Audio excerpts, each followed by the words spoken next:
in my life, I've sort of learned that just because everything is running smoothly today doesn't necessarily mean that it's going to run smoothly tomorrow or the rest of the week.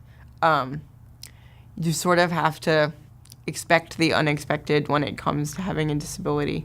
Honestly, every time that I successfully get myself dressed and into my wheelchair, once I sit down in my wheelchair, that's like my big success moment of the day. But there are some really, there are bad days too, when you're just like frustrated by everything. And looking at the small victories in every day is pretty much the key to sanity. There are child development goals that everybody looks at when their kid is growing up. You got to talk by 2, walk when you're 1 year old. Well, it's all different when you have a child with a disability. So whenever Brenna reached one of those goals, it was a celebration, a total celebration. You accept that it's going to take longer. Everything he does is going to take longer. And so you don't push quite as much. You encourage all the time. And every little tiny step is wonderful. I actually have a video of Jason the first time he stood up all by himself, and I clapped so loud he laughed and fell down again and had to start all over. Trevor is 14, so I should be getting excited about him wanting to start studying for his driving test and then eventually getting his driver's license. But instead, we're excited that he's learning to ride a scooter. It was hard for me to do the scooter, but now I'm really good at it. I like to ride my scooter at the park and in front of my house.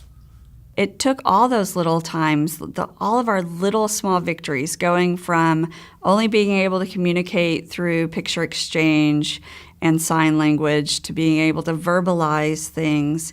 And now at 14, I see that it took all of those little steps to get where we are, but they were worth every bit of it. We've strived pretty much all of Brenna's life to have her included in community. Included in school. Our biggest success with that was when she was in high school in a charter school. She was fully included in regular classes, and they even allowed her to be a cheerleader for the football team. And we don't It think was really that fun. we don't think that would have I love being a happened cheerleader. otherwise. The school helped her find this job at Abercrombie Fitch. Job coached her and then backed off. And we've been so fortunate that they have been really willing to work with her, and she'll be there 3 years this May. I was really happy when I got my first paycheck, and I used that and saved my birthday money of getting my first iPad at the Apple Store. Well, what I've learned about Brenna is that you never stop them. You never set a limit to what they can do, because she'll always exceed it. She'll always do far more than I think that is possible, which is awesome. She's taught me how to be patient a lot more than I ever was, and how to not sweat the small stuff, because there are bigger things out there to worry about. Sometimes I still forget that, but she brings me back to that.